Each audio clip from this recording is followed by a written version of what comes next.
Let's get started.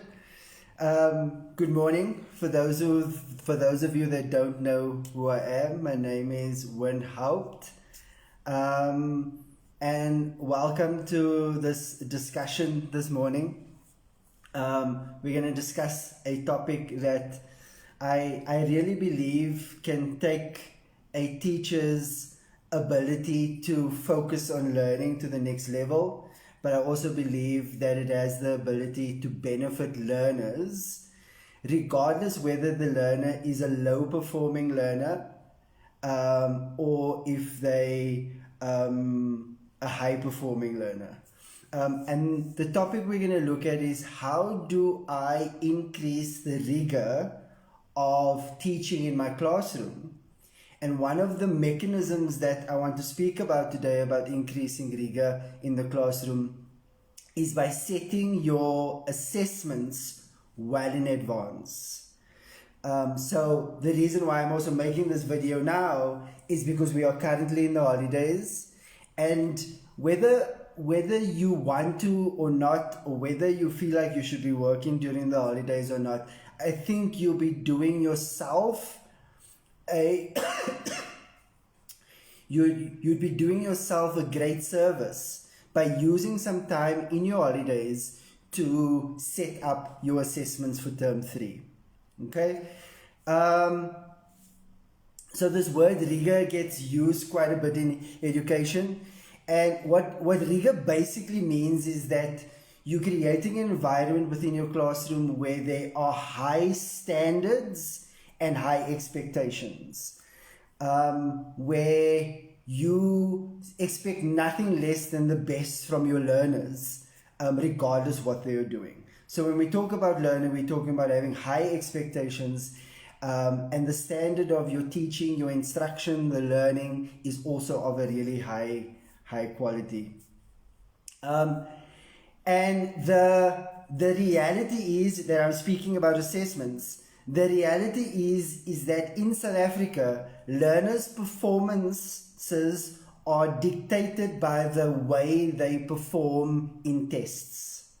That is how learners are assessed. That is the mark that reflects on the learner's report at the end of the term. Some of us don't want to talk about assessments in terms of using assessments to prepare learners during teaching time, because we have this notion that we are preparing learners for assessments. The reality is that at the end of the day, the learner is generally going to do 2 assessments per subject, 1 project and 1 formal assessment.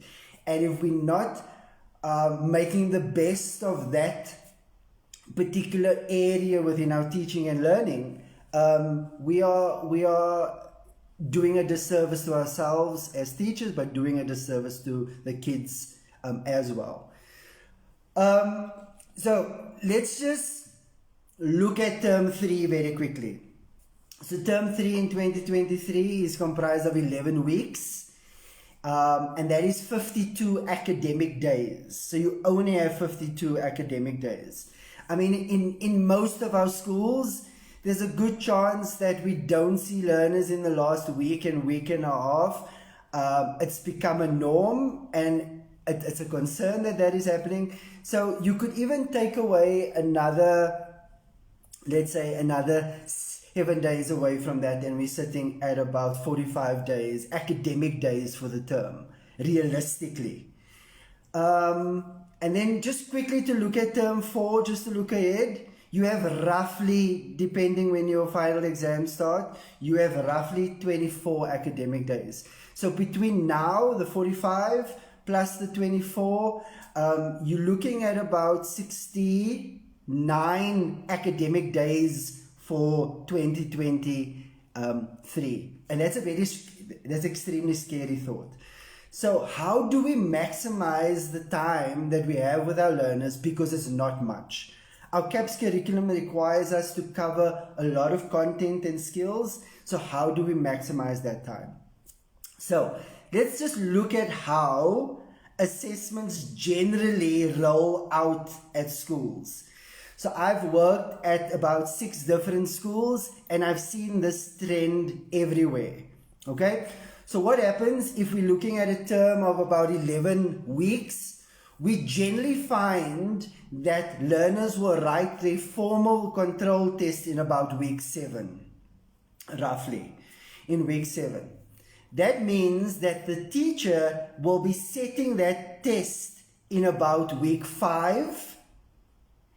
That test will then be finalized by the moderator in approximately week 6. Okay? So week 7 we have the control test is going to take place. In week 5 the examiner submits their test to the moderator. The moderator finalizes and signs off on that test in week 6. Okay? Generalizing here. So what happens, generally speaking, what happens between grade partners in week 6? What are the discussions that are being had in week 6 amongst grade partners or subject partners? So this is the things that I generally hear happening. Okay? I didn't teach my learners that. I haven't had the time to teach my learners that yet. What also happens is that teachers will say, I see that you have a certain option in the memo. I didn't teach that as an option, and what I taught the kids are not in the memo. What also happens is that one teacher uses the term subtraction and another teacher uses the term determine the difference for maths, for example. But the question paper uses the word subtract because that is the language that the examiner uses in their class. So now you've got this issue between grade partners because the question paper doesn't meet how both groups of teachers were teaching the content and preparing learners for the assessment. They didn't teach certain things, the language usage is not the same, the memo options are not the same, they didn't teach the learners what the word discuss means, they used the word elaborate. And this discussion then is to the detriment of the learners that are going to sit that assessment. So the teacher is either going to allow the learners to write the assessment, or the second thing that's going to happen is now that assessment is done and finalized in week 6. They're going to write in week 7. There's a good chance that that teacher is now going to rush through that content as the learners need it for the assessment. And then we are preparing learners for the assessment. Because now we're like, okay, the test is going to have the following topic in it. Make sure that you know the advantages and disadvantages. If the test uses the word discuss, this is what it means.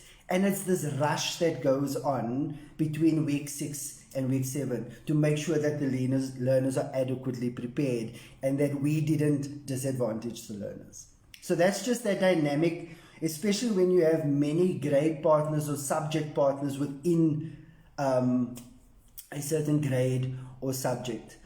Another thing that I've seen happening when assessments are in week 7, submitted in week 5 and finalized in week 6, a couple of things also happen around that time. And these are things that I've witnessed and experienced.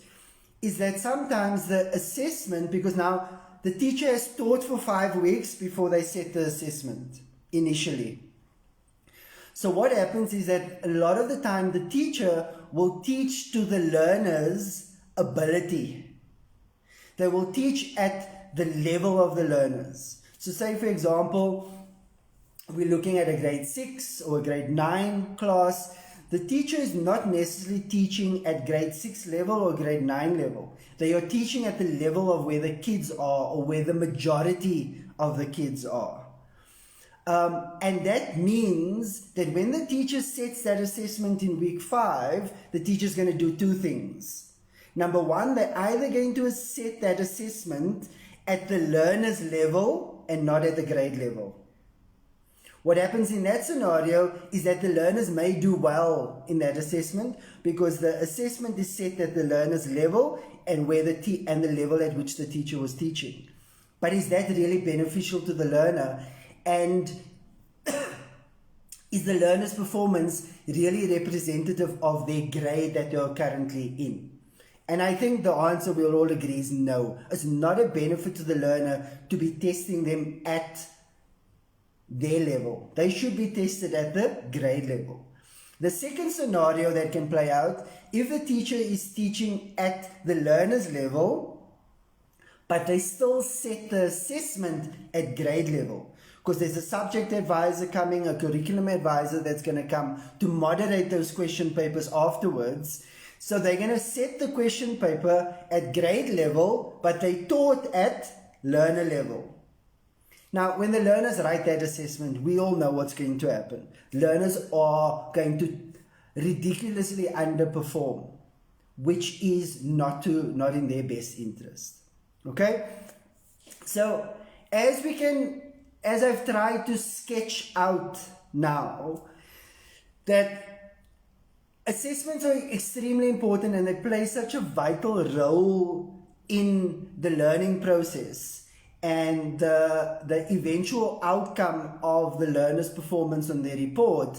It's an area we must not neglect as just something that I need to do, but it's an area that we should be prioritizing as well. So what could this look like, and what am I proposing and suggesting that teachers actually do? So let's use the same scenario. Learners are writing in week 7. I would suggest to teachers, and it doesn't matter how many assessments you need to set, right? But if you're going to try this, you're going to be new to trying this, maybe start out with your core subjects at school level, or if you teach maths, natural science, languages, first additional languages, try it out with those first and just see how it works for you. But my suggestion is that you set your assessments before you go on holiday. So that week when you have submitted your marks and you have now submitted your planning for the following term, let's be honest, the last week of school, very few learners come to class. And many teachers spend that last week doing very little in terms of productivity, if we are honest with ourselves. So why don't we use that time to prepare our assessments for term 3? So what you do is, before you go on holiday, or even during your holiday, depending on your timing, you take out your ATP or your CAPS document and you set the assessment for term 3. You set the project and the assignment, and you set the formal assessment as well. Obviously, you're going to make sure that the assessments are at grade level, regardless of who the learners are. You set the question paper at grade level. What then happens is, you submit that question paper to the moderator on day 1 of school.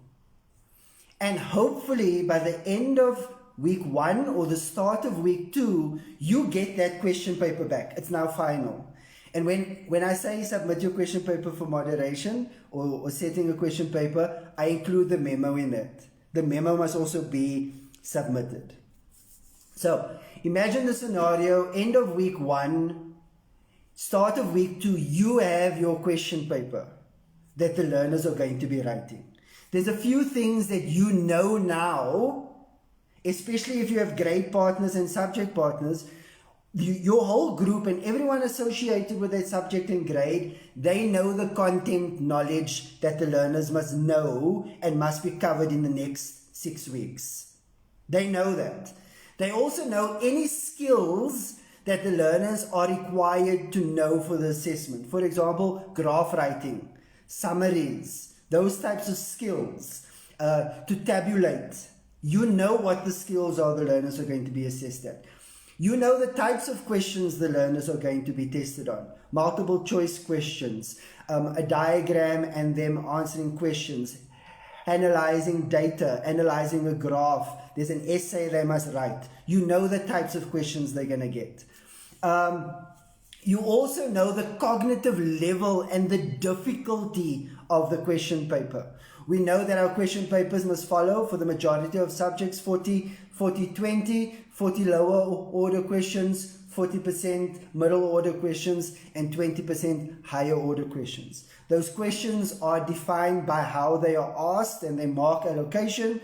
So you already know that learners need to know how to answer a question that talks about discuss or elaborate or summarize or write an essay about. They know you know exactly the language that the learners are going to be exposed to. You also know the subject language. You know the question paper uses the word subtract.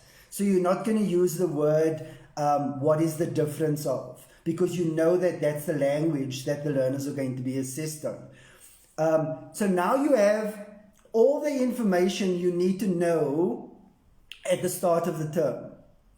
And what that does, it focuses your teaching on knowing, I know the content, I know the skills, I know the question types, I know the cognitive levels, I know the subject language. So now when I'm teaching, I have that in mind about what do my learners need to know in week 7 in order to achieve well. I think there's still this notion that assessments are out there to trick learners. They are out there to catch learners. Assessment should not be a surprise to learners. It should not be an environment where we are trying to catch them. We're trying to catch them out. But I need to know what is the rigor required in my classroom, what is the standard and expectations required in my classroom in order for my learners to succeed in a test down the line.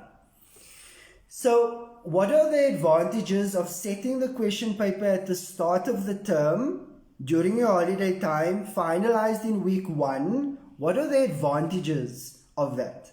Okay, number 1, your learners are going to be taught at grade level. Okay, remember I spoke about sometimes we teach at learner level and then we assess at learner level, or we teach at learner level and then we assess at grade level. Both of those are not the advantage of the kid, to the advantage of the kid.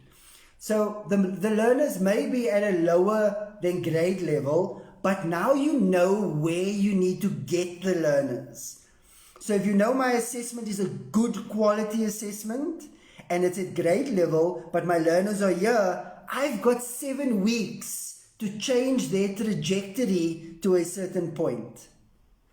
But if you are going to teach at learner level and assess at learner level, there's very little improvement that's going to happen. So when you know what the assessment is and you can take the learners on a 7-week journey to meet the rigor and the expectations of that assessment, you've got something that you're working towards and something that you can take the learners on a journey with you on, instead of just maintaining one particular level. Because you know the knowledge, the skills, the question types and those, your planning has a key focus. Your informal assessments have a key focus. Your group work in class has a key focus because you know the outcome. Your informal questioning of learners, cold calling of learners, checking for understanding, all of those have a key focus because you know what the desired outcome is going to be. One of the big things in education that a lot of us struggle with, because we're not necessarily trained special needs teachers, is intervention.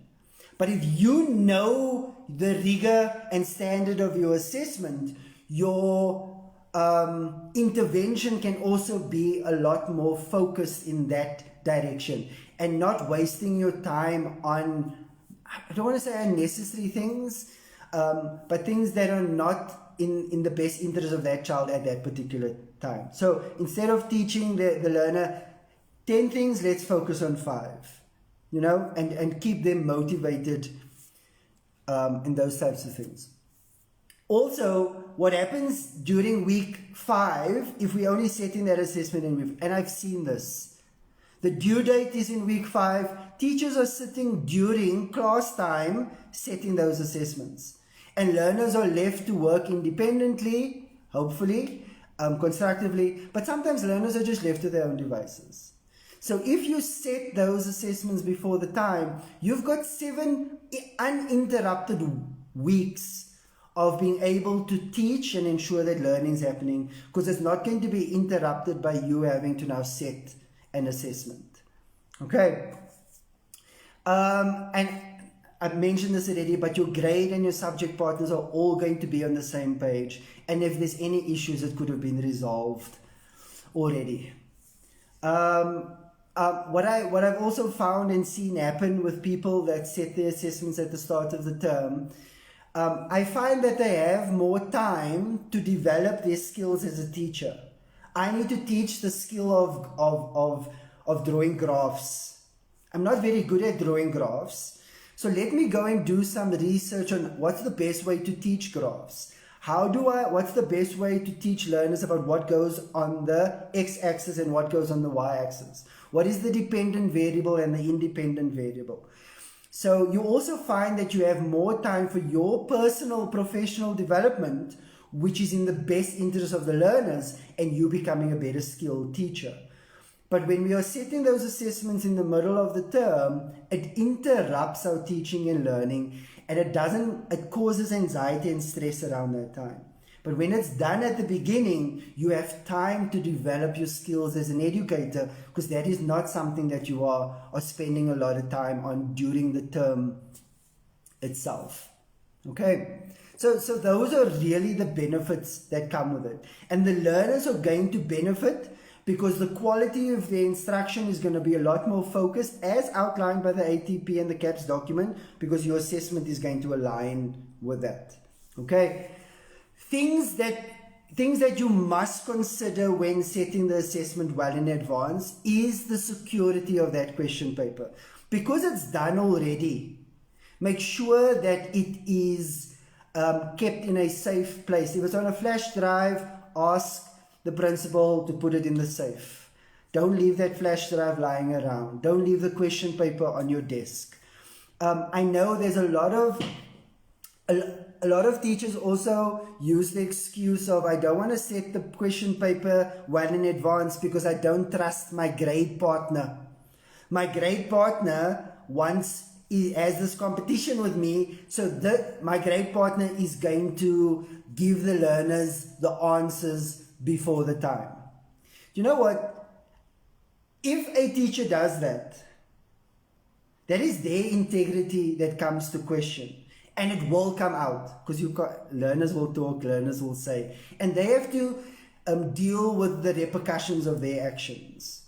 But setting the assessments well in advance has greater benefits than just a staff member that has a lack of integrity and respect for our profession.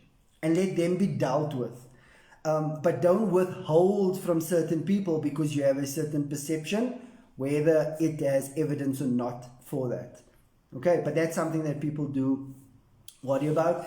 Some of the teachers that I've taught with before have always raised this thing about, so what if I don't get through the content? Now I have to make changes to the question paper before the test. And yes, you will have to, because you can't assess learners on things that you didn't teach.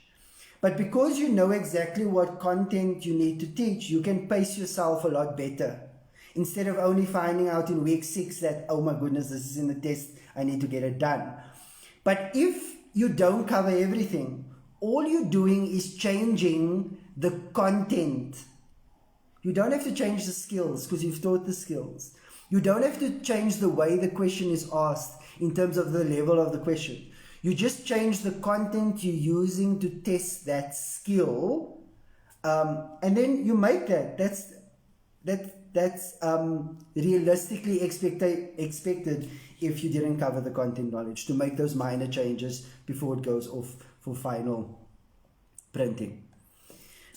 When I've discussed this notion before about setting questions before the time, and then using the rigor and that standard of that question paper and what you know about that question paper to dictate your planning, your teaching, your homework, and all that stuff, people ask, so now aren't you preparing the learners for the assessment? And in essence, the answer is no.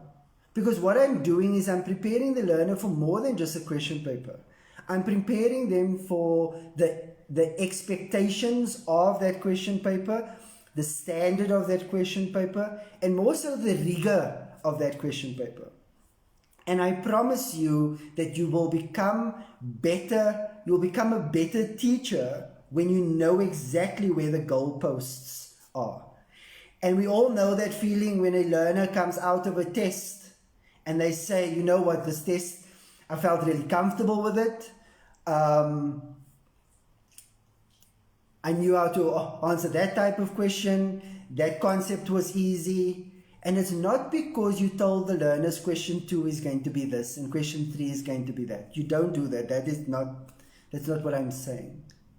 But because you've prepared the learner for all the elements of that assessment, as you went from week 1 to week 7, the learner is going to walk into that assessment feeling comfortable that they knew everything that was in there, nothing is a surprise. My teacher prepared me for all of these things.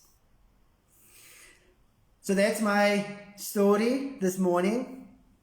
I really want to encourage you, and if you have any questions, I'm just checking on my PC. If you have any questions, please feel free to post it in the comments, and I will take some time to respond to that. But just to sum up, our jobs as teachers is to make sure that the quality of our instruction, our quality of our teaching is really of a high standard, and that we take learners from their starting point per term to an expected end point for a term. And we can use our assessments as the tool to get them from point A to point B. And what we can also use assessments for is to make sure that I, as an educator, are fully prepared, fully informed, as an individual educator or as a grade or subject group, that we're all pushing in the same direction. And this will definitely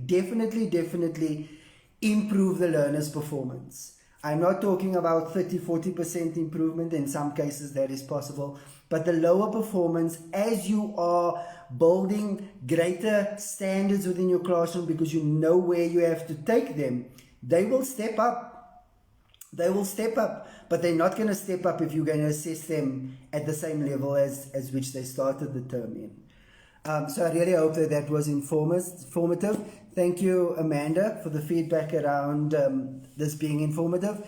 And I really hope that those of you that are listening, and those of you that maybe watch the video afterwards, that you heed what I'm saying and use some of your time to set question papers with its memos in advance that meets the ATP's expectation and the assessment policy's expectation, that is of a good grade standard, and then you take your learner from their starting point and take them from where they need to be, having all the information and knowledge that you require to get them from A to B. I think it's also good to note that when you are a lot more focused in the direction that you are taking the learners, it changes your classroom environment. You become more confident about your teaching. You are a more confident individual. But also, you find that your classroom management or your learner behavior is a lot more aligned with the rigor and the higher expectations that you are setting academically in your classroom. You'll also be a lot more prepared, because my planning is not just planning for the sake of planning. It's planning because I have an end goal, which is that formal assessment my learners are going to write. Okay, thank you very much for all of you joining in. I see